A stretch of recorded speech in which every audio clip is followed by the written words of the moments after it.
Hello students, today we are going to study the topic working capital management. Now, management of the working capital is known as working capital management, but before moving towards the topic, let's understand the meaning capital. Working capital is the capital required by the organizations to meet out its day-to-day affairs. In ordinary terms, it is also called as gross working capital, which is the firm's aggregate of current assets. Now, what are the current assets? Current assets are all those assets which are cash or can be convertible into cash within an accounting period. Now, moving further, what are the types of working capital? There are two types of working capital, gross working capital and net working capital. Gross working capital is the sum total of all the current assets, while the net working capital refers to the difference between current assets and current liabilities. These are the list of current assets and current liabilities. Current assets includes the raw material, work in progress, finished goods, debtors, cash in hand, cash balances, prepaid expenses, short-term investments, and bills receivable. All these are some are directly that are cash, and some can be converted into cash within the accounting period. While for the current liabilities, we have sundry creditors, bills payable, bank overdraft, outstanding expenses, short-term borrowings, and tax payable. Now, all these are the liabilities which will be due, which are due in the next current years. Sorry, in the financial year. Now, there are two types we will be studying the two types that will estimate the working capital. One is the operating cycle method. The another one is net current assets forecasting method. First, moving towards operating cycle method. Now, what is operating cycle method? The operating cycle may be defined as the time duration or time gap starting from the procurement of goods and to the sales realization. A procurement of goods क्या होता है? Starting from the purchase of raw material, then we go to work in progress, then उसके बाद finished goods complete होते हैं. Completed finished goods will be sold. If sold on credit, then the debtors will be created, and and after the debtors will be realized, the cash will be getting. This is the whole operating cycle. अब operating cycle method में हम ये पता लगाते हैं कि इस पूरे प्रोसेस को कंप्लीट होने में कितना टाइम लगेगा. That particular time gap is called as operating cycle. और हमें जो रिक्वायर्ड प्रोडक्शन करना है, उस प्रोडक्शन को करने के लिए हमें कितने ऑपरेटिंग साइकिल्स की जरूरत पड़ेगी, वो हमें कैलकुलेट करना पड़ता है. Now, moving further, these are the different stages that have been divided to calculate the operating cycle period. First, raw material, which is the short form is M, work in progress, which is denoted by W, finished goods, that is F, debtors D, and creditors for C. For the calculation of operating cycle period, we have got the formula that is M, material, plus W, that is work in progress, plus finished goods, F plus D, that is debtors. We will deduct creditors, that is minus C. This is the formula to calculate operating cycle period. अब क्योंकि operating cycle period days में निकलता है, इसीलिए हमें इन सारे जितनी भी हमारी स्टेजेस हैं उनको डेज में कन्वर्ट करना पड़ेगा. So first, for converting the material, so for calculating material storage period, the formula is average stock of raw material divided by daily average consumption. Now, हमें पता है कि जो मटेरियल है वो दो टाइप का होता है. First is opening, the second one is closing.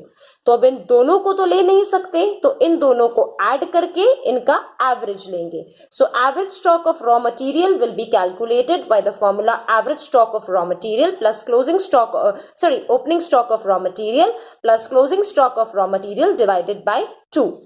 Now for calculating daily average consumption, अब क्वेश्चन में हमें या तो ईयर्स में 365 डेज गिवन होंगे या 360 डेज गिवन होंगे, जो भी क्वेश्चन में गिवन हो हमें वो लेना है.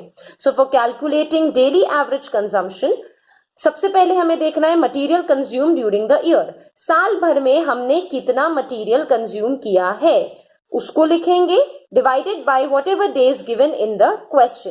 We will get daily average consumption. इन दोनों को पुट करेंगे हमारे मेन फॉर्मूला में, that is average stock of raw material divided by daily average consumption. We will be getting material storage periods in days.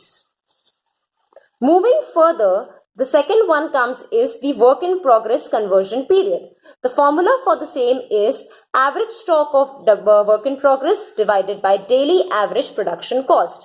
Again, the work in progress is also denoted in two things, opening stock and closing stock. Therefore, we will calculate the average by the formula opening stock plus closing stock divided by 2. Then for the daily average production cost, as the work in progress concerns with the production, therefore we will be going with the production cost. So therefore daily average production cost, the total production cost will be again divided by 365 or 360 days, whatever given in the question. Moving further, we go now. If the total production cost is not given in the question, then for calculating the total production cost, we will have the formula direct material plus direct labor plus factory overheads plus opening stock of work in progress minus closing stock of work in progress. By adding and subtracting all these items, we will be getting total production cost. Next comes is the finished goods storage period. For calculating this, we will be having average. The formula is average stock of finished goods divided by daily average cost of goods sold. Please remember, जब work in progress था तब हमने production cost ली थी, and when we are talking about finished goods, we are considering COGS, that is cost of goods sold. Now, the formula again for calculating the average stock of finished goods, it is opening stock plus closing stock divided by 2. And for calculating daily average cost of goods sold, the formula will be total cost of goods sold divided by 365 or 360 days, whatever given in the question. Now, if COGS is not given in the question, then the formula will be direct material plus direct labor plus factory overheads. In this, we will be adding on the excise duty also, plus opening stock of finished goods given in the question minus the closing stock. Simultaneously, the next formula is the debtors collection period. Debtors collection period will be calculated with the formula average debtors divided by credit sales per day. Now, if in question credit sales or the sales is not mentioned, whether the sales are credit or cash, then we will consider it is as wholly credit, as debtors are only calculated on credit sales. Therefore, we will be considering here only credit sales. The formula for calculating average debtors is opening debtors plus closing debtors divided by 2, and the credit sales per day will be calculated by total credit sales in the year divided by 365 or 360, whatever given. Same with the creditors payment period. This is the period, this is the calculation of the period in which we will be paying our suppliers. The formula will be average creditors divided by credit purchase per day. Average creditors is equals to opening creditors plus closing creditors divided by 2, and credit purchase per day is equals to credit purchase, total credit purchase divided by 365 or 360, whatever given in the question. Please remember, if only closing balances are given in the question, then we will be considering closing balance for calculating the average. Now, after calculating the OCP, that is, we will first calculate the OCP. Now, before material plus work in progress plus finished goods plus debtors minus creditors. With this we will calculate OCP, that is operating cycle period. अब ये निकालने के बाद हमें next काम जो करना है वो ये है कि हमें निकालना है that how many operating cycles will be required for this particular production. मान लीजिए कि अगर 1000 यूनिट्स का प्रोडक्शन करना है तो 1000 यूनिट्स के प्रोडक्शन के लिए हमें कितनी ऑपरेटिंग साइकिल्स की जरूरत पड़ेगी या कितनी ऑपरेटिंग साइकिल्स उसमें यूज होंगी. उसको निकालने के लिए द फॉर्मूला इज 365 और 360 what ever given in the question divided by operating cycle period. This is the operating cycle period जो हमने ये ऊपर सारा फॉर्मूलेज यूज करके उनको एड लेस करके निकाला है. एट लास्ट हमें इस particular like for example as I said कि अगर हमें 1000 यूनिट्स का प्रोडक्शन करना है तो कितनी ऑपरेटिंग साइकिल्स का रिक्वायरमेंट हमें है वो हम इस फॉर्मूले से निकालेंगे और कितना वर्किंग कैपिटल रिक्वायरमेंट हमको रहेगा मॉनेटरी टर्म्स में. Like for example in 1000 units को प्रोड्यूस करने के लिए मान लीजिए कि अगर हमें 5 ऑपरेटिंग साइकिल्स का यूज करना पड़ेगा तो इस पर्टिकुलर टाइम गैप को मेंटेन करने के लिए हमें कितने अमाउंट की जरूरत है वो रहेगी हमारी वर्किंग कैपिटल रिक्वायरमेंट. उसको निकालने के लिए फॉर्मूला होता है total operating expenses divided by number of operating cycles calculated from here. Okay, so now let's see the question of operating cycle method. We are referring the page number 482 from the above notes given to you already. Now, in this question, let's see what all things we have given. First, we have given our average stock of raw material during the year, average stock of work in progress, average stock of finished goods during the year, average balance of debtors during the year, average balance of creditors during the year. Now, अब हमें ये देखना है कि question में already average given है तो हमें किसी भी हमारे स्टेज का एवरेज कैलकुलेट नहीं करना है. Moving further we have been given average daily sales भी गिवन है, daily cost of finish goods sold भी गिवन है, daily consumption of raw material भी गिवन है and average period of credit available from the suppliers calculated given है, that is 120 days. ये हमको already निकला हुआ गिवन है तो ये हम कैलकुलेट नहीं करेंगे. अब क्वेश्चन में हमको फिनिश्ड गुड्स के बारे में फिनिश्ड गुड्स के बारे में भी सारी इंफॉर्मेशन गिवन है. So let's start with the question. अब कैलकुलेट क्या क्या करना है, हमें निकालना है average period of raw material, credit period available to customers, average period for which finished goods stay in godowns, average that is holding period, average period for conversion of raw material into finished goods. हमें ये सब निकालना है और at the end हमें working capital in days and working capital in monetary terms भी निकालना है. So सबसे पहले हमारा जो फॉर्मूला हमने पढ़ा था मटेरियल का, उस मटेरियल के फॉर्मूले से हम लोग निकालेंगे conversion period of material. The formula comes here is average stock of raw material divided by daily average consumption. अभी हमें average stock of raw material question में 1,80,000 गिवन है divided by average daily consumption of raw material जो कि हमें question में 1800 given है. सो by putting up both the units in the formula, we'll divide 1,80,000 divided by 1800. We are getting 100 days. So 100 days is the conversion period of raw material into finished goods. Moving further, हमें work in progress का conversion period निकालना है. The formula is of average stock of work in progress divided by daily average production cost. So यहाँ पर question में हमें production cost नहीं given है तो हम लोग यहाँ पर जो daily cost of finish goods है उसी को कंसिडर करेंगे. So the formula will be तो यूनिट्स यहाँ पर average stock of work in progress question में 1 लाख गिवन है, average daily cost of finish goods question में 1800 गिवन है, average daily cost of finish goods sold क्योंकि I am repeating it again, क्योंकि question में प्रोडक्शन कॉस्ट गिवन नहीं है, क्योंकि क्वेश्चन में प्रोडक्शन कॉस्ट गिवन नहीं है, इसीलिए हम लोगों ने यहाँ पर cost of finish goods sold यानी कि कॉस्ट ऑफ COGS को ही कंसिडर किया है। ओके, देन नेक्स्ट ये 56 डेज आया है। उसके बाद हमारा फिनिश गुड्स का फॉर्मूला होता है average stock of finish goods divided by average daily cost of finish goods sold. The units given is 54,000 divided by 1800, that is 30 days. Next हम लोगों ने डेटर्स का भी सेम फॉर्मूला पुट करके that is average balance of debtors divided by average daily sales हम इसको calculate कर लेंगे।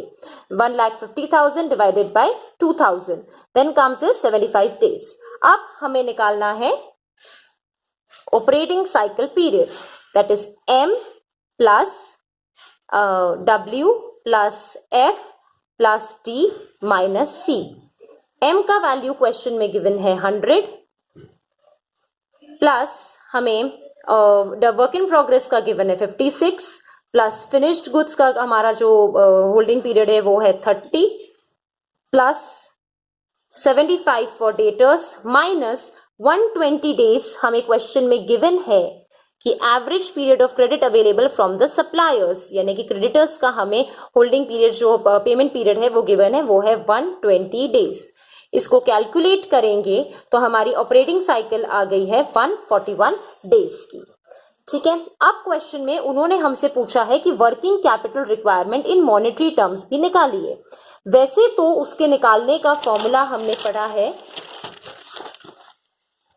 Total operating expenses divided by number of operating cycles, लेकिन क्योंकि यहां पर हमको सभी चीजों का एवरेज गिवन है इसीलिए इस क्वेश्चन में हम लोग इस फॉर्मूले को यूज नहीं कर सकते हैं।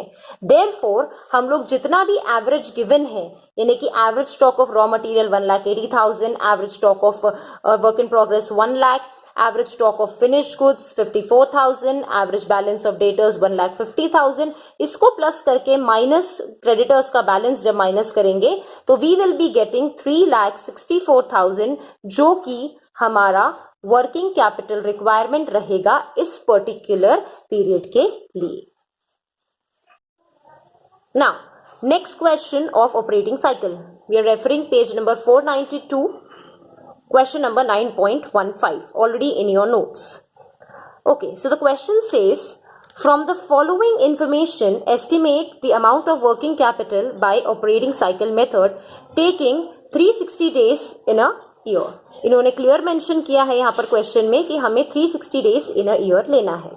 अब देखिए इसमें क्वेश्चन में इन्होंने बोला है total units to be made are 50,000 units, तो हम यहाँ लिख लेंगे कि टोटल हमें कितनी यूनिट्स बनानी है 50,000 यूनिट्स। क्वेश्चन में हमको sales per unit 20 rupees per unit given है, material cost is 10 rupees per unit, 4 rupees per unit हमें लेबर कॉस्ट गिवन है एंड ओवरहेड्स भी हमें 3.5 रुपीज पर यूनिट गिवन है। अब इनको लेकर के हमें टोटल यूनिट्स गिवन है दैट इज 50,000 इनटू पर यूनिट गिवन है, तो टोटल सेल्स हमारी आ गई है 10 लाख। तो calculating material cost 50,000 into 10, so total material cost will be 5 lakh. Now 50,000 into 4, so total labor cost will be 2 lakh and for overheads it is 50,000 into 3.5, so 1,75,000 is the overhead cost.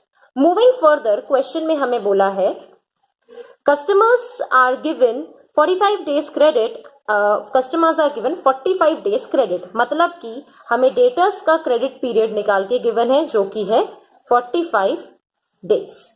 ना हमने इस तरीके से यहां पर हम लिख लेंगे M that is material, W that is work in progress, F that is finished goods, D that is debtors and C हमारा credit period for calculating OCP. OCP का फॉर्मूला हमारा होता है material plus work in progress plus finished goods plus debtors minus creditors. Question में हमें debtors का holding period 45 days given है। अब अगर हम आगे बढ़े तो उन्होंने गिवन है 60 days credit is taken from suppliers, तो क्रेडिटर्स का भी हमें जो उन्होंने डेज देके गिवन है वो है 60 डेज गिवन है, तो हम यहाँ लिख देंगे. Then comes next is raw material for 36 days and finished goods for 15 days. So raw material for 30 days, 36 and finished goods is 15 days. यहाँ पर उन्होंने लिखा है production cycle is 18 days. Now please understand this thing कि production का मतलब होता है conversion of raw material into finished goods.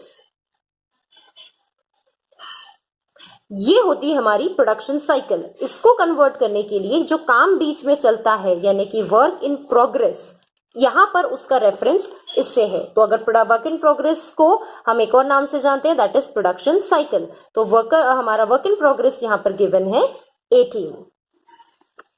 Work in progress हमारा गिवन है 18. अब इसे हम फॉर्मूला में पुट करेंगे. That is 36 plus 18 plus 15 plus 45 minus 60. So we will get our operating cycle days, that is 54 days. अब क्वेश्चन में हमें आगे बोला है cash balance equal to 1/3 of average of other working capital is kept for contingencies. तो ये तो working capital requirement में जाएगा. तो सबसे पहले हमें कैलकुलेट करना पड़ेगी ऑपरेटिंग साइकिल्स. क्वेश्चन में उन्होंने 360 डेज क्लियरली मेंशन किया है. तो ऑपरेटिंग साइकिल निकालने के लिए हमारा फॉर्मूला होता है 365 और 360 जो भी क्वेश्चन में गिवन है डिवाइडेड बाय ओसीपी. तो क्वेश्चन में गिवन है 360 डिवाइडेड बाय ओसीपी जो हमने कैलकुलेट किया है वो आया है हमारा 54. इन दोनों को जब डिवाइड करेंगे तो आंसर आएगा 6.67. यानी कि 50,000 यूनिट्स बनाने के लिए टोटल ऑपरेटिंग साइकिल्स हमें लगेगी 6.67. अब हमें निकालना है working capital requirement. Working capital requirement के लिए फॉर्मूला होता है total operating expenses. Total operating expenses हम कैसे निकालेंगे कि जितने भी हमारे एक्सपेंसेस लगे हैं यानी कि हमारी सेल्स की पर यूनिट कॉस्ट कितनी लगी है, हमारा कॉस्ट ऑफ मटेरियल कितना लगा है, लेबर कॉस्ट कितना लगा है, ओवरहेड्स कितना लगा है, ये सब हम लोग ऐसे निकालने के लिए इसको ऐड. सो हमें टोटल वर्किंग कैपिटल रिक्वायरमेंट निकालने के लिए हमारा फॉर्मूला है total operating expenses divided by operating cycles. अभी यहां देखिए ये सेल्स गिवन है, टोटल सेल्स गिवन है, तो ये हम कंसिडर नहीं करेंगे. हमारे टोटल ऑपरेटिंग एक्सपेंसेस में 3 चीजें कंसिडर होगी यानी कि material cost, labour cost and overhead cost. इन तीनों का एडिशन जो रहेगा वही आएगा हमारा टोटल ऑपरेटिंग एक्सपेंसेस. इन तीनों का टोटल है आपका 8,75,000. सो 8,75,000 डिवाइडेड बाय आपका number of operating cycles to be given is 6.67. So when we calculate it 8,75,000 divided by 6.67 आपका आंसर आता है 13,11,8,4. आगे क्वेश्चन में देखिए, आगे क्वेश्चन में उन्होंने लिखा है a cash balance equal to 1/3 of average of, cut this other please, average of working capital is kept for contingency. मतलब कि जितनी हमारी वर्किंग कैपिटल आई है उसका हमको 1/3 कैलकुलेट करके उसी में ऐड करना है फॉर कॉन्टिजेंसीज. अगर आगे कोई भी ऐसी चीज आ जाती है जो हमारे हाथ में नहीं होती है तो उस चीज को रिकवर करने के लिए जो हम एक फंड बनाकर रखते हैं उसको हम कॉन्टिजेंसी फंड कहते हैं. सो 1,31,184 का 1/3 है 43,728. इसको हम हमारी वर्किंग कैपिटल में ऐड करेंगे and we will get our net working capital that is 1,74,912. Simultaneously question number 9.16 है. 9.16 में भी सेम चीजें दे रखी है, उन्होंने सेल्स गिवन है, हमें टोटल 9,000 यूनिट्स का प्रोडक्शन हुआ है, जिसमें मटेरियल कॉस्ट है, लेबर कॉस्ट है, ओवरहेड कॉस्ट है, जिसमें अगेन डेटर्स का कॉस्ट गिवन है, डेज गिवन है, क्रेडिटर्स का गिवन है, raw material, finish stock and production cycle. इनको कैलकुलेट करके आप ओसीपी निकालेंगे तो आपका 65 डेज आ जाएगा। On the basis of this you will calculate the operating cycles, and on the basis of operating cycles and these operating expenses you will calculate the working capital requirement. If you have any doubts regarding this method, kindly please contact me on my personal WhatsApp. Thank you.